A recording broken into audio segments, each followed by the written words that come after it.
Inmaculada Concepción de María. Solemnidad. 8 de diciembre. Llenos de estupor, nuestros ojos se levantan este día hacia una imagen de hermosura inefable, que sonríe sobre el mundo pecador con reflejos de cielo y claridades de aurora. El milagro nos abruma, la gracia nos cautiva, el misterio nos abisma, y preguntamos, recogiendo las palabras bíblicas, ¿quién es esta que sube como alba riente, hermosa como la luna, escogida como el sol? Y de entre las nubes de la luz sale una voz que hace olvidar todas las arpas del mundo. Con júbilo inmenso, dice, me regocijaré en el Señor, y en mi Dios se gozará mi alma, porque me ha vestido con las vestiduras de la salud y con manto de justicia, como a esposa deslumbrante con sus joyeles. Es la voz de María. María nos da cuenta del prodigio singular que Dios obró en ella al aparecer en este mundo. La ley era clara, terminante, universal, todos los hijos de Adán nacen con el contagio del pecado, y son concebidos con la mancha original que el primer padre transmitió a toda su descendencia. Pero una madre debía estar exceptuada de tan rigurosa sentencia. El que hizo la ley podía dispensar de ella. Podía hacerlo, convenía hacerlo, y lo hizo. Esa suspensión de la sentencia emanada de la justicia divina contra el linaje de los hombres era, por decirlo así, una exigencia de la misma santidad de Dios. María, hija del Padre Celestial, estaba llamada a ser madre del Dios humanado y templo inefable del Espíritu Santificador. El Espíritu, que debía cubrirla con su sombra y hacerla fecunda con la operación divina, no podía permitir que existiese un solo instante en que su amada no fuese suya. El Hijo, con quien debían unirla relaciones inefables de ternura y de amor, debía protegerla contra todas las acechanzas de la serpiente infernal. Madre del amor, la huella del odio no se posó jamás sobre su frente, hija de la luz, no conoció un solo instante la tristeza de las sombras en que se sientan los hijos de los hombres, fuente de gracia, de misericordia y de inocencia, vióse libre del dolor y la vergüenza del pecado. A la entrada en este mundo todos los hombres se encuentran un acreedor despiadado que les exige el tributo de la culpa y graba en su frente el sello de la esclavitud. Solo esta criatura se ve libre de las parias humillantes, en la aduana exigen, amenazan, recuerdan la general condena, pero la niña pasa tranquila, despreciando el silbido de la serpiente astuta. El infierno se estremece, contempla con espanto aquella novedad y ruge furioso. En la tierra hay alguien que se opone a su imperio, por vez primera desde el paraíso late un corazón que no ha reconocido su vasallaje. Es que va a terminar su tiranía. Antaño, en el crepúsculo del primer día de la humanidad, se pronunció una palabra misteriosa. Pondré enemistades entre ti y la mujer, dijo el Señor a la serpiente, entre tu descendencia y la suya, tú pondrás acechanzas a su calcañar, y ella quebrantará tu cabeza. Tal vez la promesa se está cumpliendo ya, piensa el espíritu del mal, tal vez esta niña es la mujer de que habló Yahvé en la aurora del mundo. Cuando en los sagrados libros leemos su genealogía nos parece escuchar un ruido siniestro, semejante al bramar de un río fangoso y revuelto cuyas aguas marchan desatadas, después de haber recogido en el líquido puro que reciben de las nieves serranas el lodo de las profundas Joundounades. Y nuestra alma se llena de inquietud. Es el paraíso de Dios, nos dice la voz revelada. Y hay otra que parece contestar, es que esas ondas cenagosas e indomables van a respetar ese paraíso. Si hay criminales y pecadores entre los ascendientes de María, hay también santos y profetas, almas nobles y corazones inflamados en el amor de Dios, pero ninguno de ellos está exento de la ley común, todos tienen que exhalar el triste gemido que ponía en su boca uno de los más famosos, hombre según el corazón de Dios, he aquí que he sido concebido en la iniquidad, en el pecado me concibió mi madre. Todos se vieron obligados a pasar por la ley terrible que el apóstol formulaba con estas palabras, por un hombre entró el pecado en el mundo, y por el pecado, la muerte. Pero el río de la salud baja del cielo trayendo en su gozosa catarata la gracia de la salud, el júbilo de la esperanza, la virtud reparadora de los méritos del Verbo encarnado. Sus aguas vienen a limpiar las almas hundidas en el fango, pero ¿acaso no podrán envolver este paraíso de Dios antes que el fango llegue a salpicarle y afearle? Aunque salida de una estirpe maldita, esta mujer ha sido escogida desde la eternidad para introducir en el mundo al Libertador, y desde el principio de los tiempos se nos presenta asociada al culto con que la humanidad reclamaba y anunciaba su venida, al culto silencioso e ignorado de las figuras y al culto elocuente y público de las profecías. La zarza ardiente de Moisés, inundada de la gloria de Dios, aquella zarza que en medio de las llamas conservaba todo el humor de su savia, toda la frescura de su verdor, todo el aroma de sus flores, era María, esposa del Dios del amor, verdadera madre del Verbo hecho carne, que se levanta a la grandeza de una maternidad inefable sin perder el perfume, la frescura, la gracia de una admirable virginidad. La vara de Aarón, que florece entre los silencios y las soledades del tabernáculo, es también María, que, a diferencia de las otras madres de Israel, acuciadas por el deseo de llevar al Mesías en su regazo, parece renunciar a esta gloria suprema, y es ella, sin embargo, la que en su retiro silencioso y humilde engendra la flor profetizada. María es también aquella arca de la alianza en que se conservaban, junto a las tablas de la ley, los recuerdos de los favores de Yahvé, ella, que ha podido ser llamada tabernáculo de la ley viviente, santuario venerable del más grande de los beneficios, el beneficio de la encarnación. Y Débora, la belicosa, que cantaba en versos sublimes las victorias del pueblo escogido, y la altiva Judith, que exponía su vida para salvar su ciudad, y la hermosa y tímida Esther, que amansaba la cólera de un rey, celosa de su gloria, y abría a sus compatriotas el camino de la patria. Todas estas grandes figuras femeninas del pueblo de Israel anunciaban ya a la Virgen poderosa que había de ser invocada por los cristianos con los bellos nombres de Perpetuo Socorro, Torre de Marfil y Puerta del Cielo. Pero si las figuras la preparan, las profecías la anuncian con meridiana claridad. Cuando nuestros primeros padres sienten que se les ensombrece la vida por el castigo de la culpa, el Señor se la muestra en las lejanías del paraíso, y en medio de las angustias del dolor ella se presenta a sus ojos como seguro apoyo de consuelo y esperanza. Sobre ella y sobre el fruto bendito de su vientre concentrará el dragón infernal sus rencores y acechanzas, pero ella le machacará la cabeza. Poco a poco va saliendo de la sombra de los tiempos, y sus contornos van apareciendo cada vez más bellos y luminosos. Con su lengua profética, más rápidamente que la pluma de un copista que escribe velozmente, la vislumbra en el horizonte lejano, y describe ya, juntamente con la gloria triunfal del Rey de los Reyes, la majestad de la reina que se sienta a su lado. Escucha, hija, escucha y contempla, y olvídate de tu pueblo y de la casa de tu padre, porque el Rey ha deseado tu belleza, un Rey que es tu Dios, un Rey a quien adorará todo el mundo, y las hijas de Tiro te ofrecerán sus presentes, y los pueblos se inclinarán delante de ti, implorando tu intercesión. Algo más tarde, Salomón, en aquel drama múltiple y misterioso del Cantar de los Cantares, que nos hace pensar en la humanidad de Cristo, en la Iglesia, y en el alma inundada por la gracia, canta también los encantos divinos de María, la paloma, la escogida, la amada, la inmaculada, la más bella entre las mujeres, la aurora de la redención, el astro radioso que, antes que nadie, recibe los besos del sol eterno. Y llegan al fin los grandes profetas Isaías y Jeremías, que, después de contemplar la fuente misma de las grandezas de esta mujer privilegiada, la divina maternidad, anuncian al mundo el gran signo de las misericordias, la nueva y única maravilla de la omnipotencia de Dios, la Virgen que concebirá y parirá al Emanuel, la mujer por excelencia, que por obra del Altísimo será la madre del deseado de las naciones.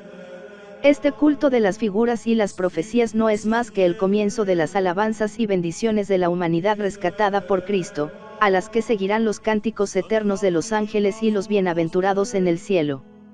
Y entre unas y otros, entre las figuras y las alabanzas, entre los cánticos y los vaticinios, está el culto mismo del Verbo, el homenaje de obediencia y de amor que el Hijo de Dios rindió a su madre durante los 33 años de su vida mortal.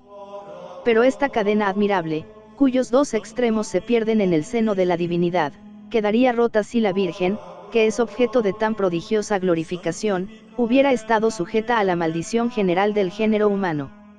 Por un instante, el coro enmudecería, faltaría el amor de Dios, la veneración de los hombres, la admiración de los ángeles, el asombro de los siglos. Un instante horrible de silencio, de compasión, de odio. Lo consentirá la sabiduría de Dios. El Padre de las Luces ha visto desde toda la eternidad que aquel a quien él engendra eternamente, va a ser hijo de una mujer. Si él, el increado, el infinito, se llama su Padre, ella se llamará su madre, y los dos podrán decir con toda verdad, Jesús es mi Hijo. Imposible parece comprender esta misteriosa comunidad de poder y de amor entre la esencia eternamente pura e inmaculada y un ser sumergido, aunque no sea más que breves instantes, en la miseria del pecado. Si en la asociación de una descendiente de Eva a su acto generador, si en la armonía de relaciones que hacen que el Creador y la criatura se expresen de la misma manera con respecto a la misma persona, es imposible que haya igualdad de perfecciones, puede, no obstante, y es de razón, que hay una semejanza de pureza y de inocencia para que la dignidad del Padre no quede oscurecida por la indignidad de la Madre. Y esto mismo se desprende si consideramos la manera maravillosa de que Dios se sirve para asociar a María a su paternidad. La fe nos enseña, nos lo dice el Evangelio, que el Salvador no nació del comercio vulgar de la carne con la carne. La humanidad de Jesús fue concebida por virtud de una operación casta y divina. El Espíritu Santo vendrá sobre ti, y la virtud del Altísimo te envolverá. Esposa mística del Espíritu de Dios, María no puede pertenecer más que a Él. No es posible que la sombra de un recuerdo amargo venga a inquietar esa unión divina, y que en el instante mismo en que el Espíritu de la luz vaya a tomar, en la sangre de esa mujer, la sangre de la redención, el espíritu de las tinieblas le arroje a la cara este precoz insulto, es a quien ahora haces tu esposa, fue en otro tiempo mi esclava. Un hombre de sentimientos delicados sufriría ante esta bochornosa situación, y si estuviese en su poder la evitaría. No vamos a poder suponer los mismos sentimientos en el corazón de Dios. Mas he aquí al Hijo de María, al Eterno, al incorruptible custodio de su dignidad, al artífice enamorado de su gloria. Él puede detener esa corriente de lodo que amenaza invadir el paraíso de su encarnación. Es posible que no lo haga. Su honor está interesado en ello, pues la vergüenza de la madre repercute siempre sobre el hijo, pero más que su honor está interesado su amor. Un día, cuando esté ya sentado a la diestra del Padre, inclinará su frente hacia este valle de lágrimas para decir a la Virgen desterrada, ya ha pasado el invierno, se acabó la lluvia y desaparecieron las nubes de las tribulaciones, ven, amiga mía, ven a recibir la corona. Y saliendo más bella del seno mismo de la corrupción, la amada subirá a los cielos para ser colocada en el trono de su gloria y recibir el homenaje de los bienaventurados. Es la alegría de los cielos, es la reina de los ángeles, y los ángeles no le regatearán sus servicios amorosos y humildes. Pero tal vez podrían dirigirse al Hijo y decirle, Señor, esta mujer es la que os ha vestido con el manto de la carne, es verdad, pero, no hubiéramos podido nosotros prepararte un cuerpo amasado con los más puros elementos. Ella ha nacido de una sangre corrompida, nosotros hemos brotado de la boca del Altísimo. Ella sufrió un día la vergüenza del pecado, jamás ensombreció nuestra esencia purísima la más ligera sombra. Un día vuestra mirada se fijó en ella con repugnancia, nosotros, en cambio, ni un instante dejamos de hallar gracia delante de vuestros ojos. ¿Por qué va a ser nuestra reina? Que reine sobre aquellos que se sometieron, como ella, a la ley del pecado. No es posible semejante humillación. El Verbo ama a su madre, amábala antes de ser concebida. No puede consentir que las ondas que llevan a toda generación la herencia funesta del pecado se acerquen a esa mujer destinada para ser su madre. En medio de un mundo asolado por la ley de la muerte, puede hacer que ella aparezca como una isla fértil, riente, apacible, embalsamada, bañada de todos lados por el río de la redención. Él, dispensador soberano de los mártires, puede hacer este prodigio, se lo debe a su amor filial y se lo pide nuestra fe. Es el orden, es la belleza, es la armonía. María ya no tiene nada que envidiar a los ángeles, puesto que su concepción inmaculada asegura a su maternidad divina los derechos a la realeza universal. El Hijo de Dios recibe de una naturaleza preservada e íntegra la sangre preciosa que debe circular por sus sagradas venas, el Esposo Divino posee sin participación y sin reproche a la Virgen que será fecundada por su santa y misteriosa intervención. El Padre Eterno no tiene que avergonzarse de la Virgen Purísima con quien comparte las alegrías de la filiación. El culto anticipado de María se une al culto de la Iglesia y al de los fieles con la realización de las figuras y las profecías. El vellocino de Gedeón, humedecido un día con el rocío del cielo en medio de la era sin indicios de humedad e intacto, otro, entre las lluvias que caen en torno, tiene ahora la explicación que inútilmente buscaban los antiguos patriarcas. es María, inundada de la gracia de Dios desde el primer instante de su concepción, a diferencia de toda criatura humana, preservada de todo pecado.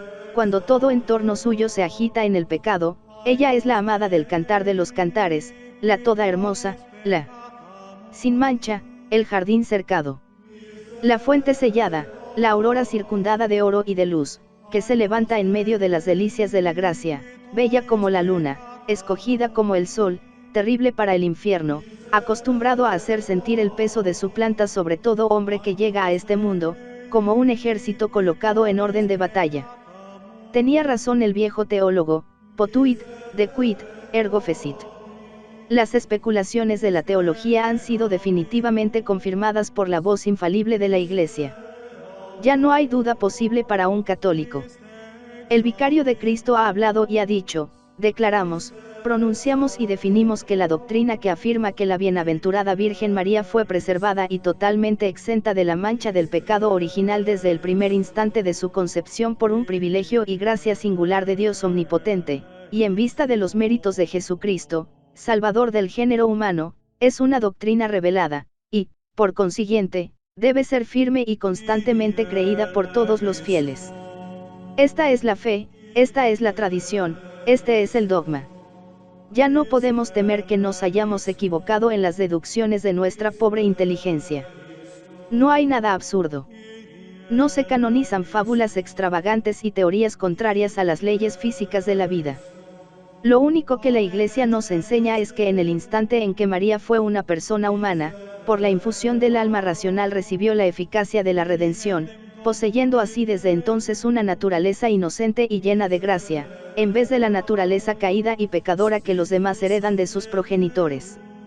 Por eso el mundo saluda en este día a la Virgen Graciosa, cuya aparición es el anuncio de su rescate.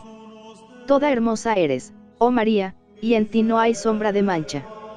Toda hermosa eres, paloma inmaculada, esposa celestial, cielo, templo y trono de la divinidad, que tienes a Cristo dentro de ti. Nube luminosa que nos trajiste al Mesías para que fulgurante rayo iluminase la tierra, nube celestial, de la cual salió el trueno del Espíritu Santo, que reposa en ti, nube que derrama a torrentes la lluvia saludable para producir en ella los frutos de la fe, mujer llena de gracia, puerta de los cielos y alegría de Dios, según las palabras del profeta, eres jardín cerrado, hermana mía, esposa mía, eres jardín cerrado y fuente sellada. Así cantaba San Epifano, y Bossuet decía, cuando considero a Jesús, nuestra esperanza, reposando suavemente en los brazos de su madre, mamando su leche purísima, recostado en su regazo o encerrado en sus castas entrañas, cuando miro al incomprensible así encerrado, a la inmensidad abreviada y al libertador dentro de tan estrecha prisión, no puedo menos de pensar, y pudo ser que Dios haya querido abandonar al demonio, aunque fuese solo por un instante, este templo sagrado que preparaba para su Hijo, este santo tabernáculo en que debían celebrarse sus desposorios con la naturaleza humana. Así piensa también el pueblo cristiano. Cuando el 8 de diciembre de 1854 Pío IX proclamaba el dogma de la Inmaculada Concepción, el sucesor de Pedro no inventaba nada, no hacía más que recoger los anhelos de las generaciones cristianas, el latido de la tradición, la creencia de la Iglesia, que, encerrada en el núcleo de los textos bíblicos, contenida implícitamente en el tesoro de la revelación, se iba desarrollando y manifestando a través de los siglos en las doctrinas de los santos padres, en la devoción del pueblo, en los monumentos artísticos y en la institución de esta fiesta, que el Oriente conoció desde el siglo V, y que los occidentales celebraban ya antes del año 1000.